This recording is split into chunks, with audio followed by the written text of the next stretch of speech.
నమస్కారం మేడం, నా పేరు కొండాడి, బాన్స్వాడ నియోజకవర్గం మాది. చెప్పండి మేడం, నేను ఇక్కడ ఉన్న అధికార పార్టీ ప్రతినిధిగా విఠలరావు అన్న వచ్చాడు టీఆర్ఎస్ పార్టీ నుంచి. నేను అన్నను ఒక క్వశ్చన్ అడగదలుచుకున్నాను. ఒకటే ఒక క్వశ్చన్ అన్నా, నేను వరి సాగు రైతుని. వరి సాగు రైతు పండించే పంటకి ఇంత పండించాలని ఏమన్నా ట్యాగ్ వేశారా మీరు? ఇన్ని బస్తాలు మాత్రమే పండించాలని చెప్పేసి నిర్ణయించడానికి మీరెవరు? మీరు చెప్పండి నాకు సమాధానం.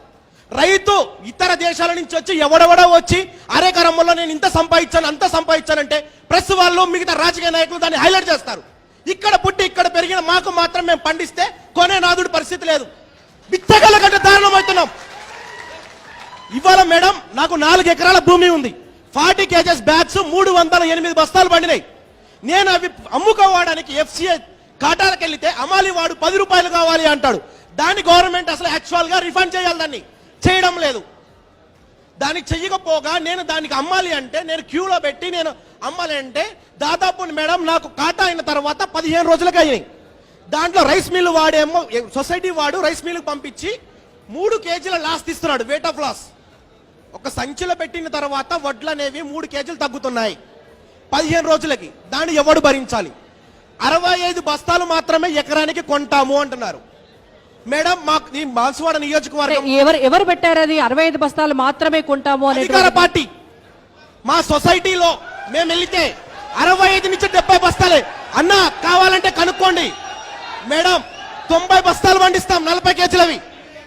దాన్ని గర్వించాల్సింది పోనిచ్చి అవమానించడం జరుగుతుంది. మరి గవర్నమెంట్ 65 బస్తాలే కొంటే మిగిలినటువంటి బస్తాల సంగతి ఏంటి? మిగతా బస్తాల సంగతి సొల్యూషన్ వాళ్ళని అడిగితే మిగతాది నీ ప్రూఫ్ చేసుకో.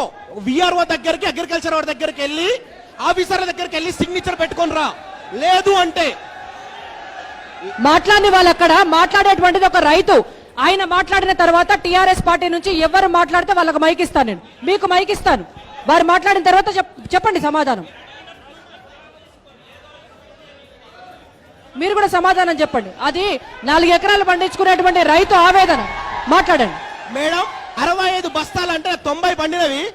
మిగతా బస్తాలకి కౌలు నామపత్రం కింద వేరే సీడ్ ఎవరైనా వేస్తే వాళ్ళ పేరు మీదనే కౌలు నామపత్రం వాళ్ళ పాస్బుక్లు పెట్టి నా పేరు మీద ఎంచుకోవాల్సిన పరిస్థితి. లేదు అంటే కనుక ఇంత పండినవి అని చెప్పి విఆర్ఓ దగ్గరికి వెళ్ళి అగ్రికల్చర్ వాళ్ళ దగ్గరికి వెళ్ళి సిగ్నేచర్స్ పెట్టుకొని రావాలి. రైతు పండించిన పంట ఏమన్నా దొంగతనం తీసుకొచ్చాడా మేడం? ఇతను పొలంలో పండిందని చెప్పి ప్రూఫ్ కావాలా? రైతు అంటే దొంగతనం చేసే వాళ్ళ కానొస్తున్నాడా? ఆ దొంగల 24 గంటల్లో రైతుకి అమౌంట్ పడతాయి అన్నారు.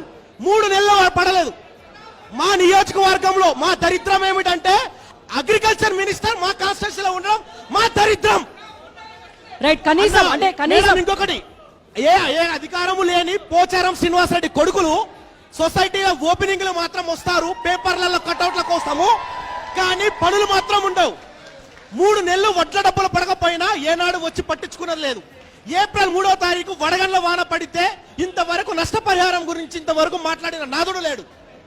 ఇంతవరకు మేడం ఎఫ్సిఐ డబ్బులు పొరపాటున పడిన వాడికి 3 లక్షలు లేదా 2 లక్షలు పడితే కోటగిరి బ్యాంకులో 10,000, స్టేట్ బ్యాంకులో 20,000, సిండికేట్ బ్యాంకులో 2 లక్షల రూపాయలు పడ్డ రైతు ఎన్ని రోజులు తిరగాలి? 10,000 చొప్పున 20 రోజులు తిరగాల్సిన పరిస్థితి.